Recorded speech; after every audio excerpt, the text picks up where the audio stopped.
So thank you very much for coming today. As we think about Egypt and why we're obsessed with Egypt, I would think it's safe to say that for thousands of years, we as human beings have been obsessed with Egypt. And the question is why?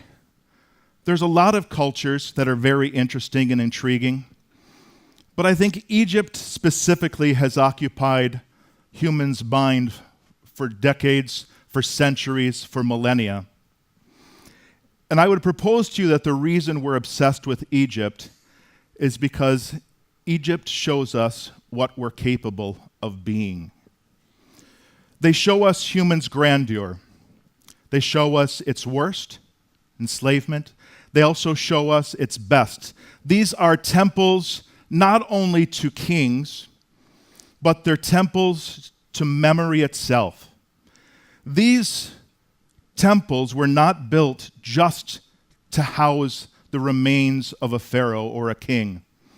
They were meant to remind people thousands of years later about their grandeur, about what this group of people at this point in time were capable of.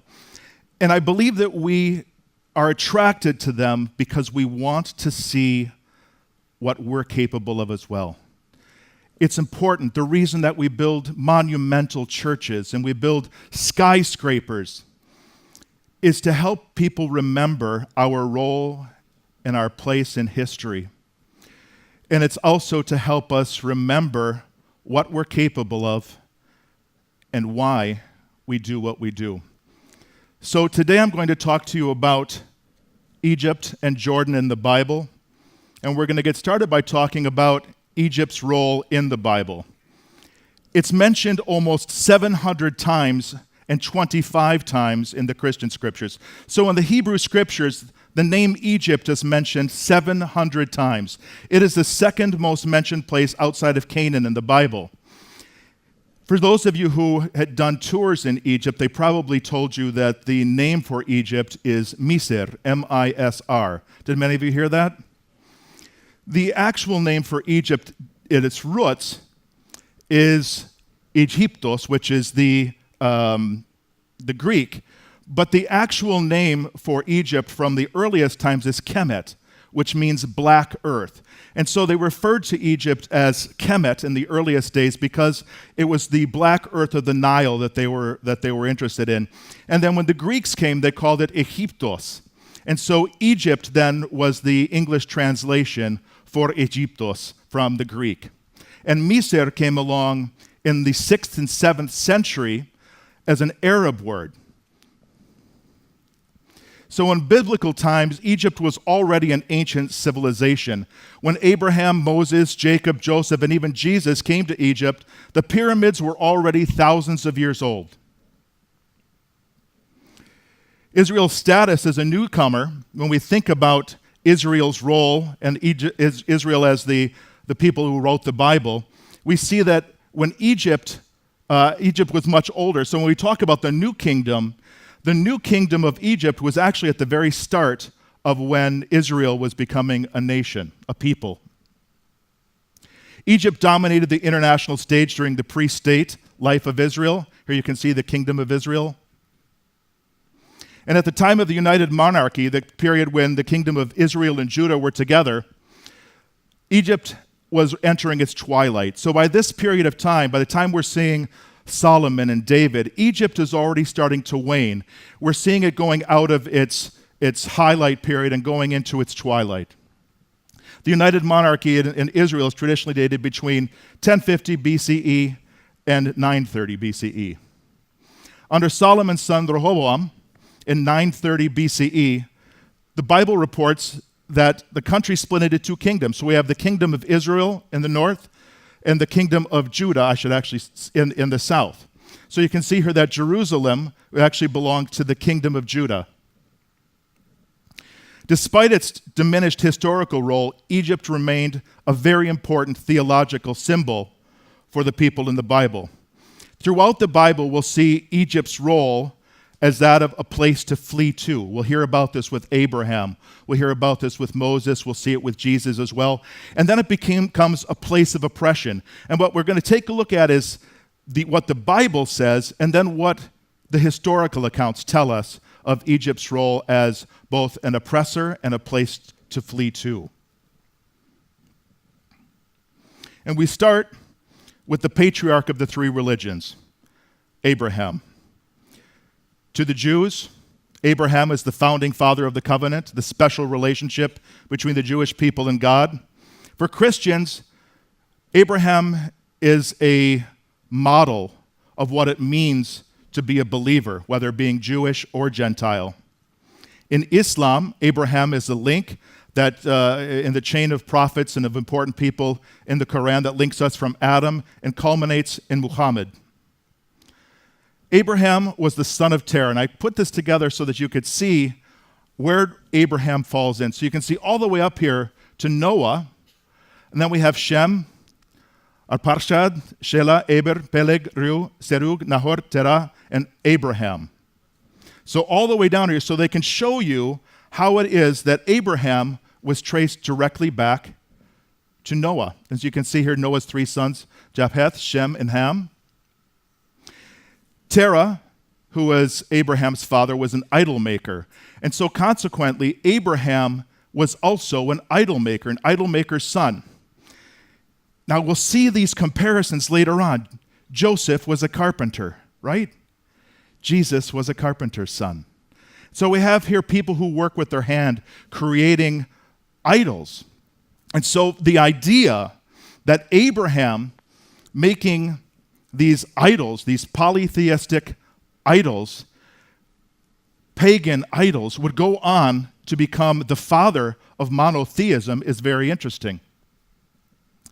Abraham was selected to build a nation and be Yahweh's representative. So this is the beginning of the covenant. God called to Abraham and said, "Go forth from your country, your people, and your father's household to the land that I will show you. I will make you into a great nation, and I will bless you. I will make your name great, and you will be a blessing. I will bless those who bless you, and I will curse whoever curses you, and all people on earth will be blessed through you." And this is the covenant. Abraham follows Yahweh's call and leaves home to build a new nation with his barren wife, Sarah. Now imagine that. He's called to build a nation, and he knows what that means. He also knows that his wife is unable to bear children. So imagine him accepting this role. And this is the importance of the covenant, that Abraham was called to leave his home, where he was a high-ranking shepherd. He had many, many heads of sheep. He was a wealthy man by these standards of the time. And yet he was called to become a wandering nomad. He enters a life of service, from idolater, one who practices the belief of many gods, multiple gods, to a service of one God, to stand alone with Yahweh, where all national and social customs were hostile. So he understood that by choosing one God, what this meant for him. It could mean death for him and for his family. He was promised that he would found a nation, and that it would be a great nation. And the one purpose of this nation would be the service of one God. Abraham died before he was able to see this fulfilled in the promise of Jacob. And then he was promised to be a father. So he understands that his wife is barren, but he's called to be a father. And so it was through him that he was to become a blessing through all nations. Now what's interesting here is that Abraham has two sons. The first son was Ishmael. His second son was Isaac. Under most Jewish customs, it's the first son who receives the blessing. But what we'll see here is many occasions on which the first son is overlooked for the second son. And here's the first instance.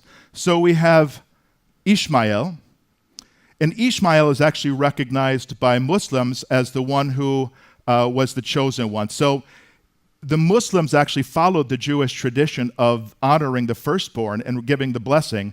And so we hear about that. This was the last feast, was the binding of Ishmael.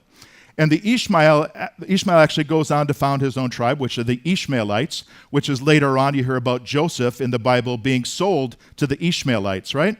This is the children of Ishmael. So we have Isaac, and Isaac is the second born, and now he's the one in which God tests Abraham's faith. Abraham brings Isaac to the mountain and is ready to sacrifice him, and God says no. And so this is where we see then the blessing and the divine covenant between Abraham and Isaac. Abraham and God, pardon me. Abraham in Egypt. We see here that there was a time of famine, and we'll see this idea of famine repeated throughout. And then going into Egypt because it's the fertile area. It's the place where food is guaranteed, employment is guaranteed. And so Abraham seeks Egypt to bring his family. And there's a wonderful passage in Genesis that I'm going to read to you because it's a story that's interesting that most of us know very little about, even though it's in black and white in the Bible. But it talks about this relationship between Abraham and his wife Sarah and the Pharaoh.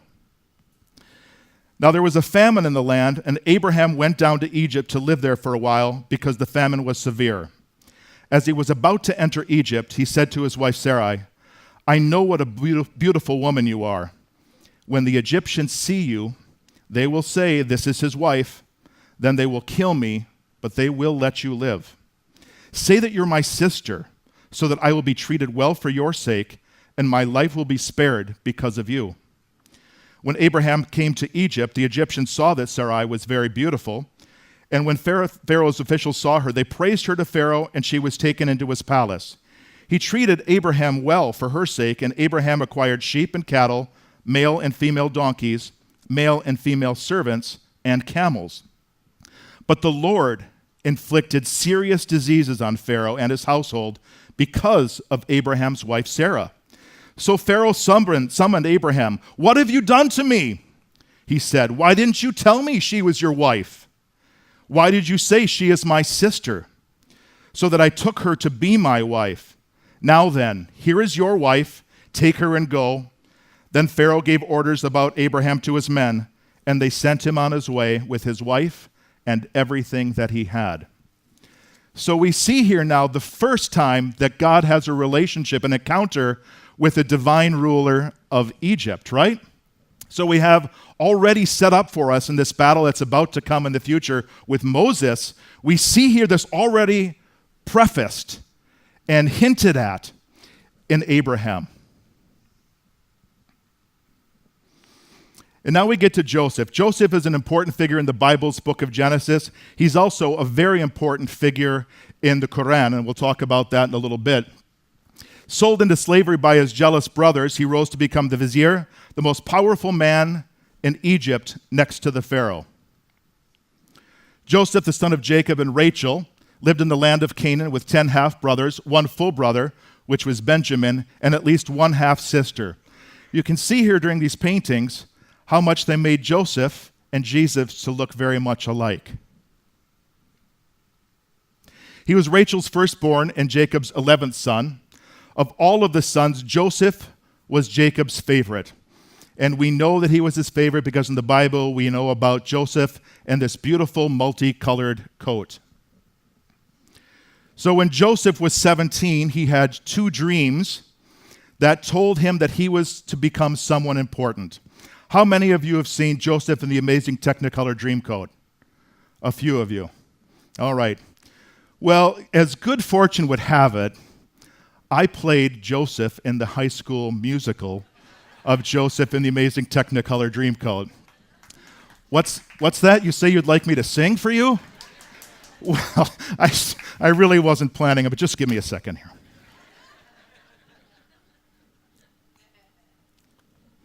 So, I'm going to sing for you a little bit about Joseph's dreams.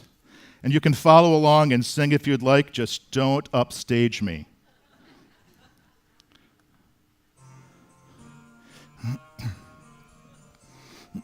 And you'll have to forgive me, I used to be a first tenor. I'm not anymore.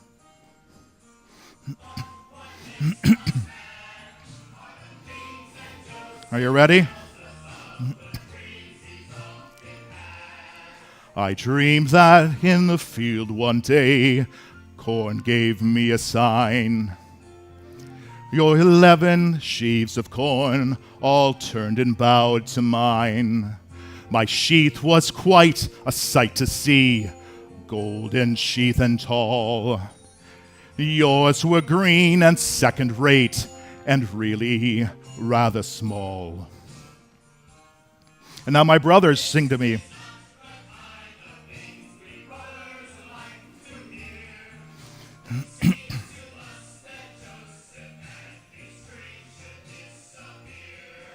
I dreamed I saw 11 stars, sun and moon and sky, bowing down before my star. It made me wonder why. Could it be that I was born for higher things than you? A post in someone's government, a ministry or two.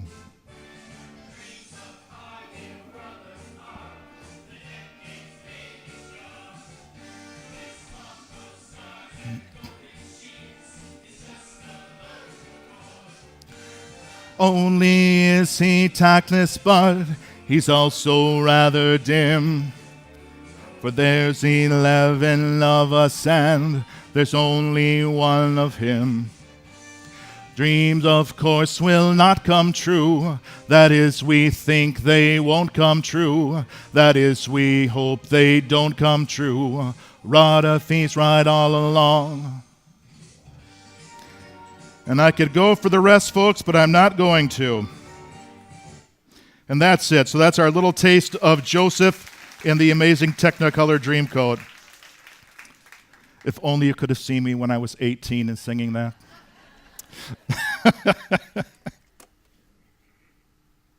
Well, thank you for indulging me. I'm sure my wife is plenty embarrassed right now. So Joseph's brothers were jealous and plotted to kill him. And for those of you who have read this story, we know that he is thrown into a well, and then another brother pulls him out, so they were going to kill him. Instead, they sell him to some Canaanites, and they're called Ishmaelites as well. The guilty brothers painted goat's blood on his coat and then brought the coat back to his father so that his father would see that indeed Joseph was dead and it was time to move on to the other brothers and to pass the line to them. And so when you see the lineage and you see the breakdown of the tribes of Israel, you'll see that the 12 tribes of Israel have 10 of the brothers and 2 of Joseph's sons. So you'll see that actually Jacob gives the blessings and the land to, he leaves out Levite and he gives the land to 2, so Joseph isn't there and Levite isn't there, but he gives the land that was apportioned to Joseph's 2 sons. Joseph was eventually sold to Potiphar, who was the captain of the Pharaoh's guards, and Joseph later becomes Potiphar's personal servant. And his wife, Zuleika, is very, very attractive to Joseph. We'll find out just how attractive the Islam faith believes Joseph is in a little bit.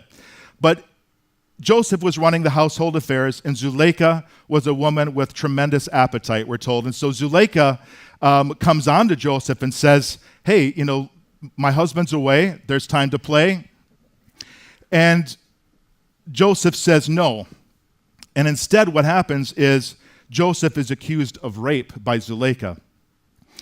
And instead of being killed, at this time, if you were accused of rape as well as murder, you would have been executed, certainly someone who was a slave. But it's said that Potiphar understood the kind of person his wife was as a seductress, and instead of blaming Joseph, instead says, you know what, I'm not going to kill you, I'm going to put you in jail instead.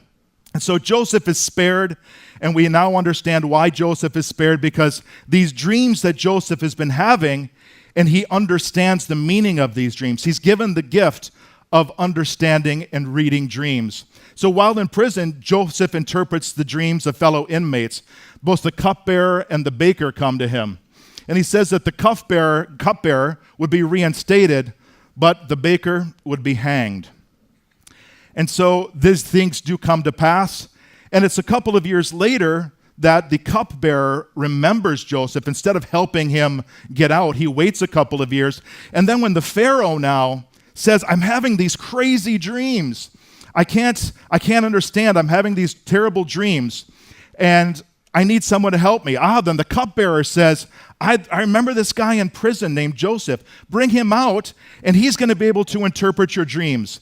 And so the Pharaoh's dreams are that 7 cows, lean cows, ate 7 fat cows, and when they ate those fat cows, they still looked skinny, they still looked lean, and so he didn't understand.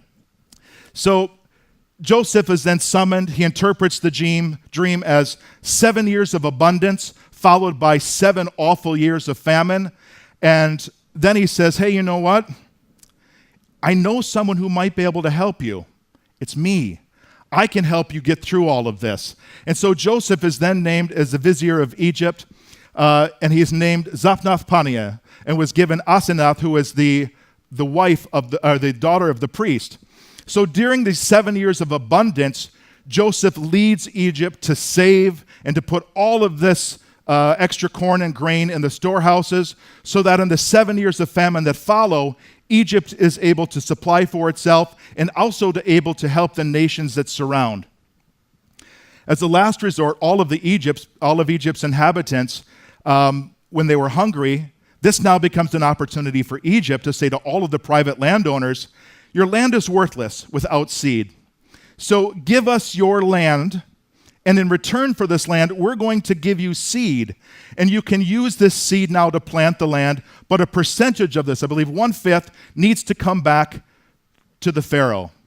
And this practice lasted until the days of Moses.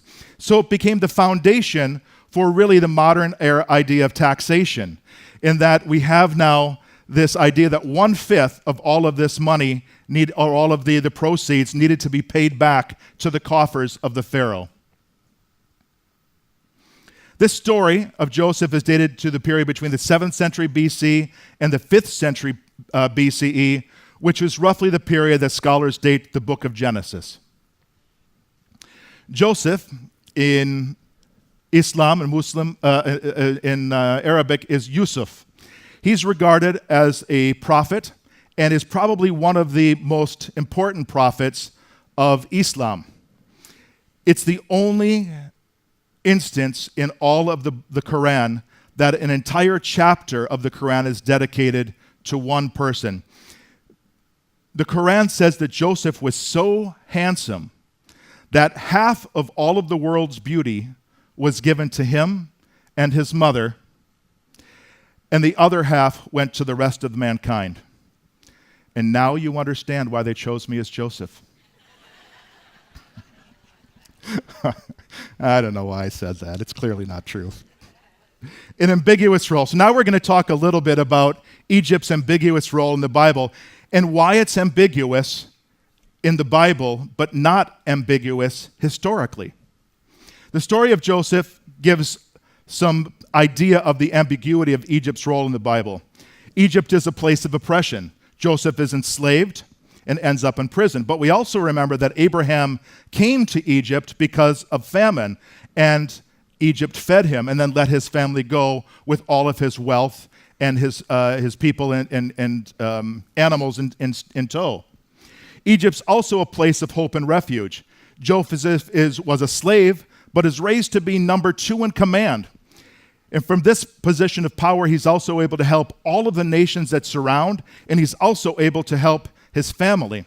And so now his family is represented in the 12 tribes of Israel. So we understand that by representing the 12 tribes, we have all of Joseph's brothers who now come from the land of Canaan into Egypt to be fed.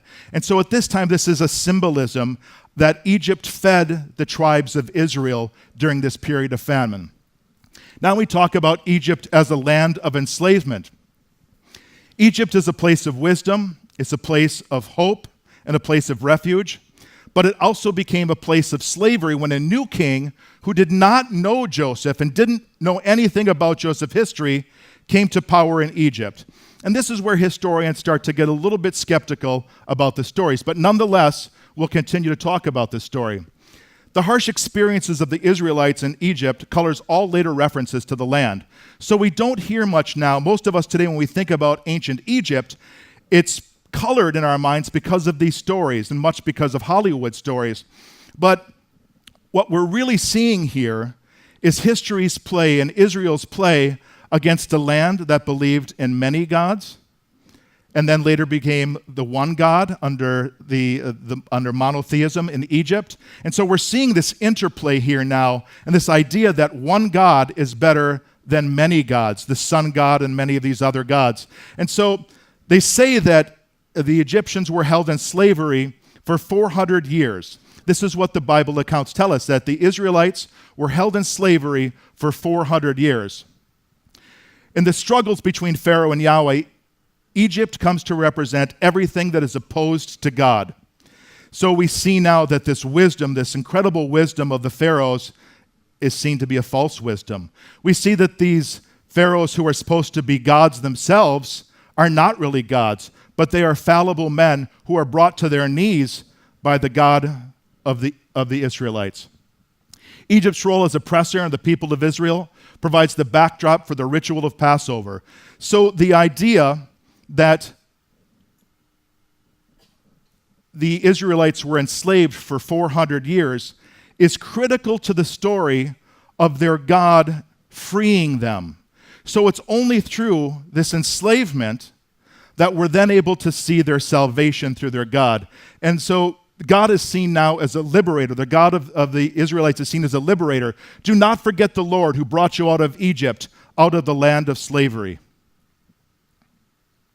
This was done because the Lord loved you and brought you out with a mighty hand and redeemed you from the land of slavery, from the power of Pharaoh, king of Egypt. So now they were slaves, and now their God has brought them out of slavery to save them. And here now enters Moses into the story. Moses was a prophet in the Abrahamic religions, in the Jewish faith, in the Christian faith, and also a very, very important prophet in the Islamic faith as well. Who was Moses? According to the Bible, he was adopted by an Egyptian princess and later in life became the leader of the Israelites and lawgiver, the one who receives the Torah from heaven. So here again, we'll see now a play later on with Muhammad. Muhammad receives the words of God, and this becomes the Quran. Here we see that Moses receives the words of God, and he writes the Torah. So all of these are plays, and we'll see Jesus in a similar fashion, that they're all trying to position themselves to show that they were, in fact, descendants and in the style of Moses. Moses is the most important prophet in Judaism, an important prophet in Christianity, Islam, and the Baha'i faith as well. What's interesting is that the Bible actually says in the verse that Moses was found on an ark in the Nile. And what's interesting is that later he is also the one carrying the Ark of the Covenant. So it's these plays on words that are very interesting. And it's also this play on Noah's Ark as well. So he's floating in this boat. Again, a promise of God's salvation, that he's going to set aside and save these people who are special to him. According to the book of Exodus, Moses was born at a time when his people, the enslaved Israelites, were increasing in numbers. So we see now that the Pharaoh is worried that they might actually, all these Egyptian slaves might ally themselves with the countries that surround them. And so the Pharaoh makes a decision. He says, I'm going to kill the firstborn of all of you Israelites so that you're not going to have enough men for the next generation to suppress the people of Egypt. So you can't get together. We need you strong to do our work, but we're going to weaken you so that you won't be too strong. And we'll see later, right, this idea with Jesus fleeing now into Egypt, and that at this time, what was happening there? Well, the children in all of the land of Israel were being killed because they were afraid that one of those young boys was going to replace Herod. And so all of these young boys are also killed, but Jesus escapes. So we see here now the same idea of Jesus being the new Moses for the Christian scriptures. So Moses, was floated down the the river, and as you can see here, Moses was a lovely little white boy. It's a lovely representation. It's a great painting, but obviously not accurate. He was pulled from the water and adopted as a son, a child of the Egyptian royal family. And there's some foreshadowing here now. So we see here in the name Moses, the very naming of Moses tells us what's going to happen. We already know what's going to happen before we even hear the story, because Egyptian, the word Moses means son of. So Ramesses is Ramoses, the son of the sun. And so that's the Egyptian word, but they actually make a little bit of a mistake when they mention it in the Bible, because when the queen, the princess, pulls Moses out, she uses the Hebrew, which means pulled from the water. And so the question becomes, how did the Egyptian queen know Hebrew? How did she know the word that was going to describe him? And so also this foreshadows what's going to happen, that Moses later, at the crossing of the Red Sea, what happens? Moses is pulled from the water again. So not only is his name indicative of his birth, it's indicative of what's going to happen to him at one of the most critical points in his life, that he's going to be pulled from the water and saved by his God. This is one of the great questions that theologians have been battling for a long time, and I still don't have an answer for you, but a little bit of clarity. Did Moses know he was Hebrew? Moses was raised as an Egyptian man. However, the Bible tells us at one point he knew that he was Hebrew. And so this comes to us from Exodus. Now it came to pass in those days when Moses was grown that he went out to his brethren and looked at their burdens. Went out to his brethren. That means he knows who his brethren were. And he saw an Egyptian beating a Hebrew, one of his brethren. But did Moses know his heritage earlier in his life? Well, there's no clear-cut answer that Moses knew that he was not Egyptian. However, we do also know that in the Bible that the queen hired the nursemaid to work for her, and that nursemaid was, in fact, Moses' mother. And so the idea that Moses' mother wouldn't have shared that with him, that it's a nursemaid only is needed for a short period of time, 1 to 3 years. But it shows that this woman was a part of Joseph's life. His mother was a part of his life even into his educating days. So she could have shared with him the true identity of his beginnings. Moses kills the Egyptian slave master who was beating the Hebrew slave, and he realizes that he needs to flee. And this is the moment of weakness. So when we see this position and point and counterpoint, we see that Moses here is showing his weakness. He understands that he's going to be held accountable for killing someone. He understands that his anger has gotten the better of him. He's taken a life that he shouldn't have taken. He felt he was justified. But Moses flees, crosses the Red Sea to Midian, where he encounters the angel of the Lord, speaking from within a burning bush on Mount Horeb. And on Mount Horeb, God appeared to Moses in the burning bush with his name Yahweh. And he tells him, go back to Egypt and save your people. You've saved yourself now, Moses. You saw all that was happening to your people who were enslaved. You've saved yourself now. Now it's time for you to go back and to save your brethren, the Israelites, and to bring them over to the promised land. And so the burning bush, how many of you went to St. Catherine's Monastery? All right, so many of you saw the burning bush. It's the bush that was on fire but not consumed by fire. The bush is touted as being the original burning bush. Early Christians actually gathered at Mount Serbal, believing it was the biblical Mount Sinai.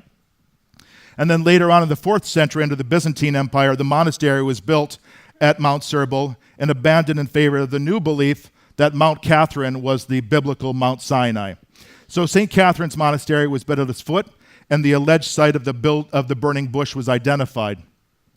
You actually did not see the original site of the burning bush. The original burning bush was pulled from its location and placed in the location where you saw it. How many of you went inside of the chapel and saw all the icons on the walls?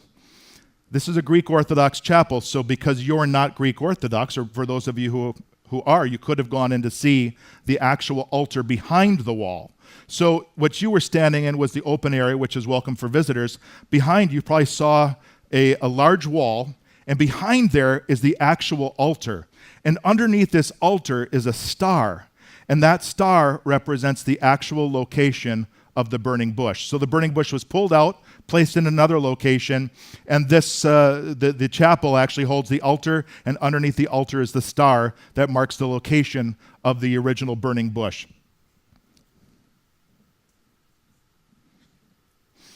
And anyone who is able to go into this chapel area is required to leave your shoes, just as Moses was asked to do so, because God instructed him that this is indeed holy ground.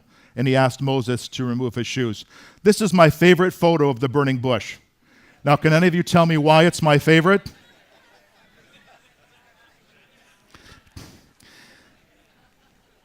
When we first went to St. Catherine's almost 20 years ago, this was what was standing alongside the burning bush. Because you got to know that probably 1 out of 10 guys who was going up there was thinking, hey, I wonder if it would still burn.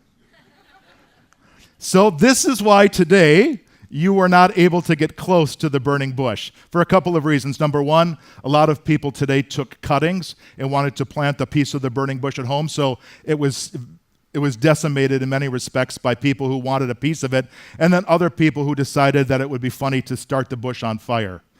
So consequently, this was actually taken back in my trip to Mount St. Catherine's 20 plus years ago. The Ten Commandments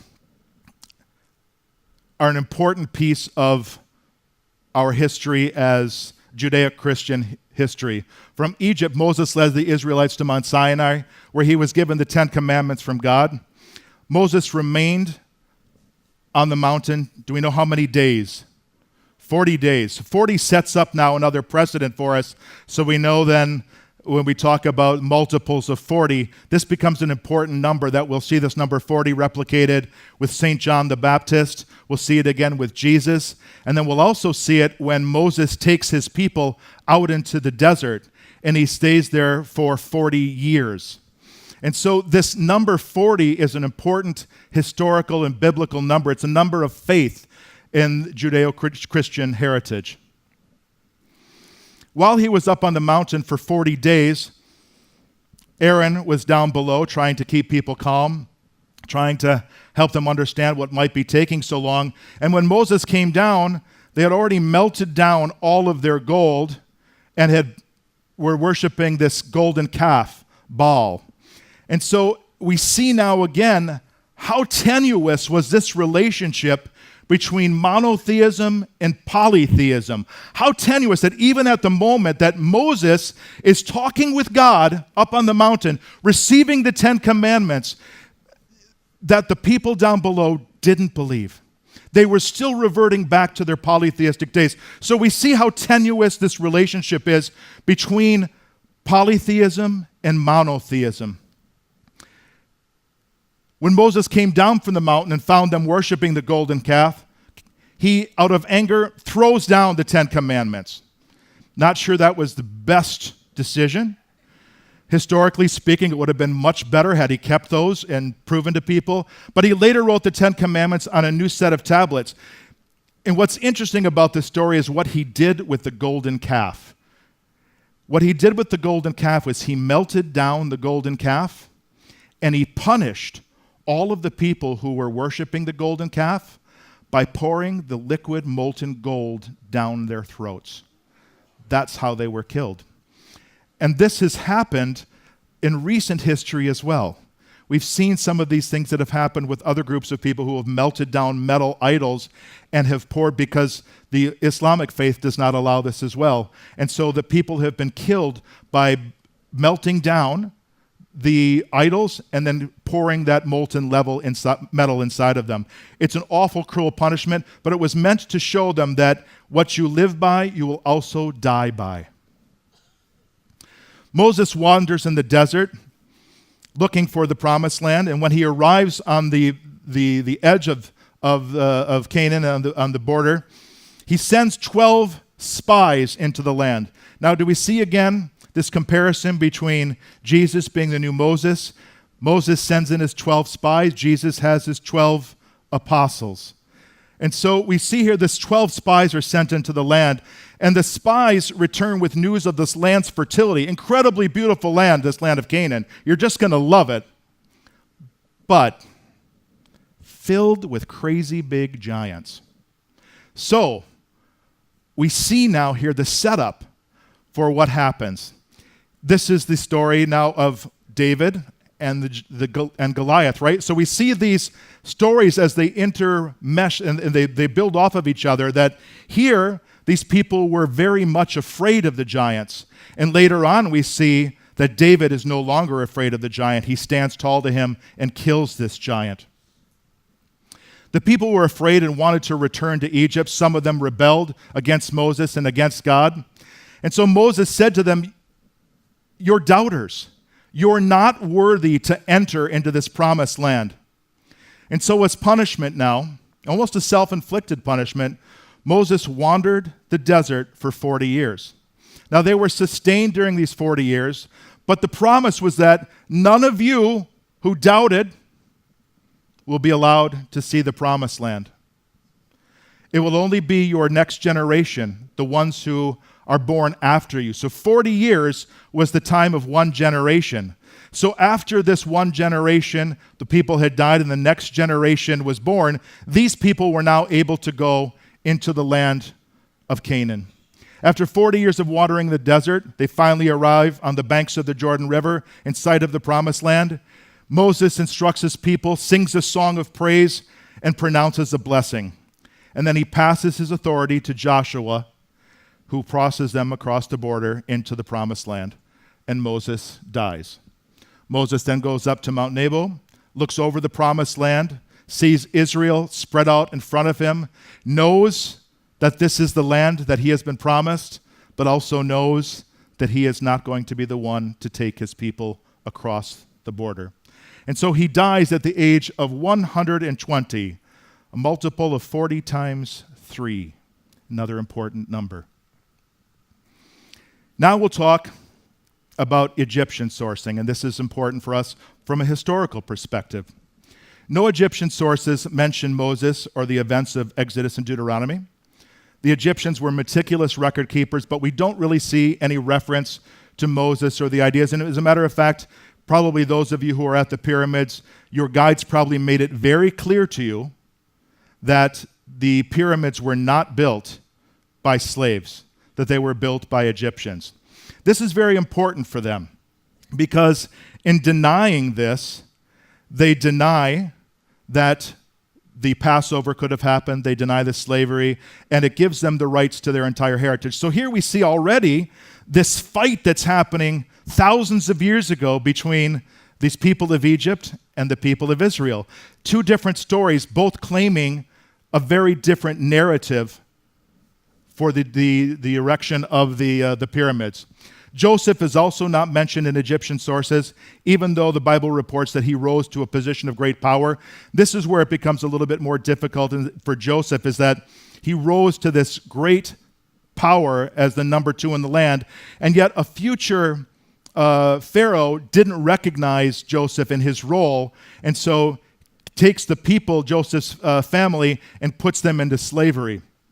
So this lack of evidence has raised some questions in the minds of scholars about the historicity of these biblical events. However, for people, as I say frequently, for those who have faith, no proof is required. So my goal here is to talk about the historicity of these events. To date, no archaeological evidence has been discovered in Egypt or the Sinai wilderness. There hasn't been any indication of the 40 years that the people of Israel wandered into the desert. There's no archaeological evidence to support that. According to biblical chronology, Moses was born in 1530 BC during the reign of Thutmose I, who ruled from 1532 to 1508 BCE. Amenhotep ruled from 1553 to 1532, and he was the one who issued the decree that all the sons born to the Israelites would be thrown into the river, but that girls were permitted to live. So this is again from the book of Exodus. The story of Moses and his discovery is aligned with ancient Near Eastern mythological accounts of the ruler who rises from humble origins. This model also repeats itself throughout history. We'll talk about the God and demigod model at other times. But this is the interesting part of this, is that the story of Moses is also followed and is reflected in many other mythological accounts. The lone mention of Israel on an Egyptian text is found in a stela that commemorates the military campaign of Menetep from 1213 to 1203 BC.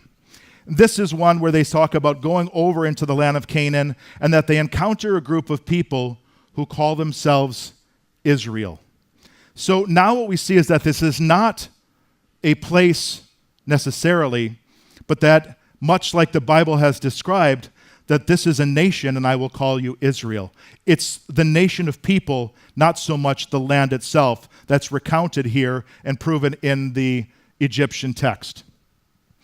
Menetep's campaign took him to Canaan, and so this is the time that Canaan was known as Israel. So this is the earliest non-biblical clue related to the origin of the people who would go on to write the Bible.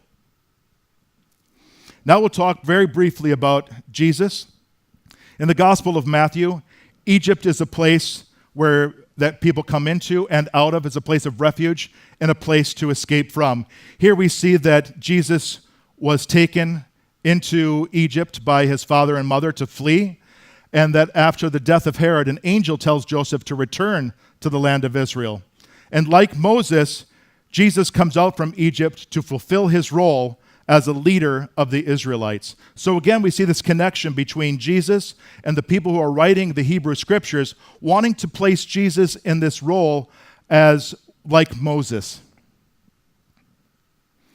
And now we'll talk briefly about Jordan. Jordan is the Hashemite kingdom that has a royal family that goes all the way back to the great-grandfather of the prophet Muhammad.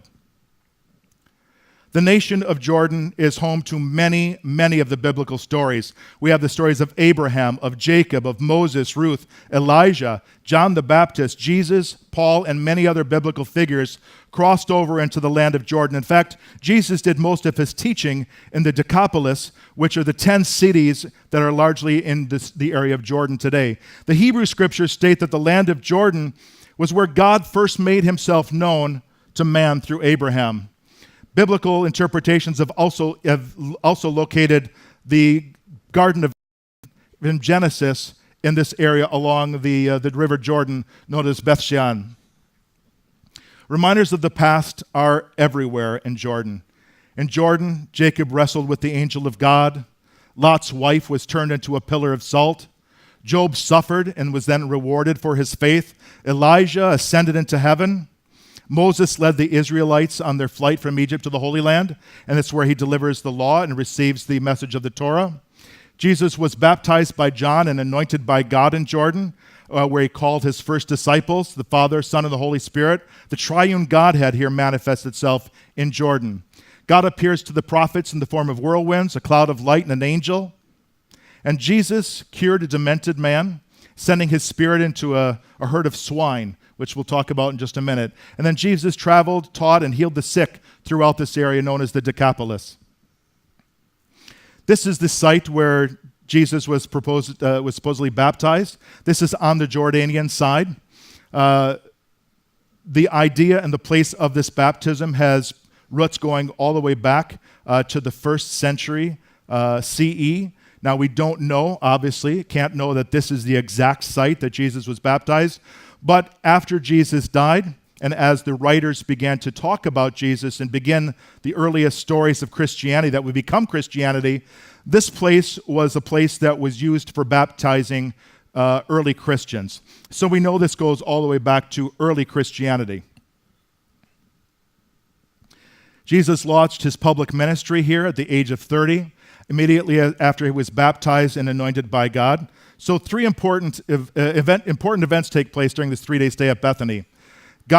Jesus gathers his disciples, and this is the first thing that we hear about, Jesus gathering his disciples. Also in this area is where he was baptized, and you can also see here in this spot the place where John the Baptist lived and carried out his works. There's actually a cave there that had water coming out, and so you can actually go to the cave to see the spot where John the Baptist lived as well. According to the book of Deuteronomy, it was Moses who climbed Mount Nebo to see the promised land. And from Mount Nebo, you can see amazing views of Jericho and Jerusalem. So for those of you who get a chance to go back, I highly encourage you. There's so many places for Judaism and Christianity throughout Jordan that are interesting sites. Primarily for the Christians, however, it's an important spot. And there's so many places for Christians to see where Jesus taught and where he traveled and where he healed. The Serpentine Cross is an interesting thing that you'll see if you go up to Mount Nebo. It symbolizes the bronze serpent that Moses created when he was in the desert and when he crossed over the Red Sea. And it also is connected to the cross of Jesus. During the Exodus, God instructed Moses to put a bronze snake on his staff and to hold that out there so that it would stop a plague so that it wouldn't kill any of the Israelites. And all who looked up at the serpent were spared death. And so the same staff later on now becomes the curative serpent wrapped around the staff, which becomes the role for the pharmaceutical industry. It's in dispute actually because in Greek mythology, it's actually the staff of Asclepius, who is the god of wellness and the god of health, which is also at a similar time. So there's a little bit of distortion here between who is the one who used it and which comes from who first. I tend to give credence to the Greek stories because much of our mythology and our religious stories come from the Greeks, but nonetheless it shows you the path here of the snake along the staff. There's also a church on top of Mount Nebo. It's a Byzantine church, and mosaics, this is the new church that's been built on top of it, but the mosaics are still inside.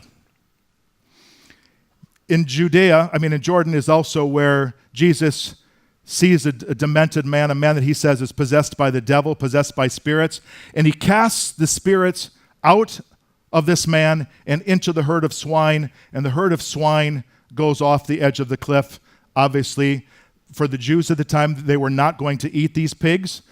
So the idea of casting that sin further demonstrated that swines were an unclean animal that were unworthy of consumption. And so the waste of these lives really wasn't considered a loss because the demons were cast into the swine went over the edge, and so there was no considered loss there.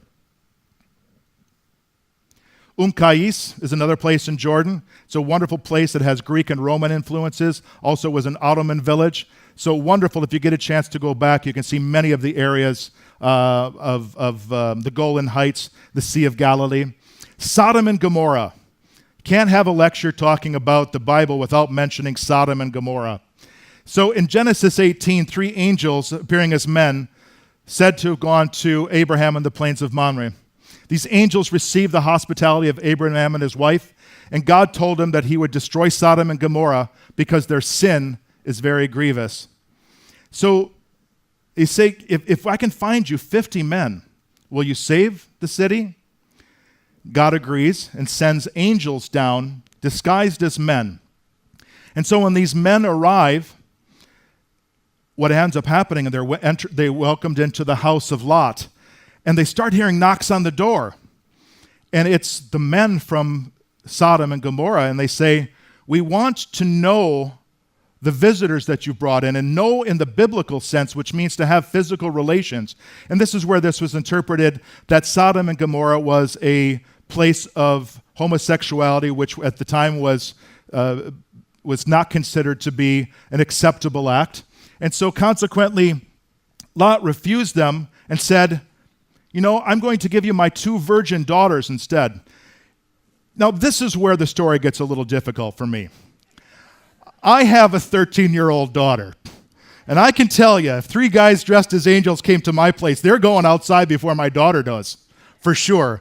But it's an interesting story to talk about Lot, how he was not only able to protect his daughters after the fact, but I think he knew that these men were not going to accept the daughters because they were interested only in the men. But nonetheless, Lot is proclaimed as someone who is chaste, someone who is righteous, and who saves these men. And so he's let out, and the angels then say that the city is going to be destroyed, and they're led away. And what we see here today is that the city was destroyed. Now, there's 2 or 3 different sites that we know today might be the sites of Sodom and Gomorrah. This one is Dra Numeira, the contested locations of Sodom and Gomorrah. They found these now And on top of these sites is a 40-centimeter layer of ash that was found covering the whole city. So again, we don't know the reason that this happened, but the biblical story supports that this city was in fact burned to the ground. This is a much more likely site. This is a larger city of Talahamam. It's an excavated site that may be the city of Sodom. It matches the description of the area, and it's the largest city in the area. So it goes to say that this could very well be the purported city of Sodom. Tal-Hammam is about 5 to 10 times larger than the other Bronze Age cities throughout the region, making it to be a very, very strong contender. And it's a wonderful archaeological site for those of you who are interested to go to visit. And this here is the pillar of salt of Lot's wife. So overlooking the Dead Sea, remember as they were leaving the city and the cities of Sodom and Gomorrah were burning, that Lot said, don't turn around to look, because if you do, you'll be punished by God for looking back. And so Lot's wife turns around, and when she turns around, she's automatically turned into a pillar of salt. And so Lot then continues on his life with his daughters. Further along the road, you can visit the cave where Lot hid and lived with his 2 daughters. In later years, it was turned into a monastery. A few of the columns are still there at the site. You can actually climb up there and see the beautiful views of the Dead Sea from this location. And many of you who went to Petra, how many of you went to Petra? What a tremendous trip that was, wasn't it? Just amazing. Hopefully your guide showed you as you were on the road going to or coming from Petra. On the far mountain, you were able to see Jabal Harun, which is Aaron's tomb. It's actually possible to go and to visit that site. It's quite a lot of exercise to get up there, but it's a site that's visited by many pilgrims. So, as a final thought, we were talking with my children a while back about the 10 Commandments, and I said, you understand the commandment of honor thy father and mother. Is there a commandment that teaches you how to treat your sister and your brother? And my son says, without skipping a beat, thou shalt not kill. And with that, folks, I leave you. Thanks very much today.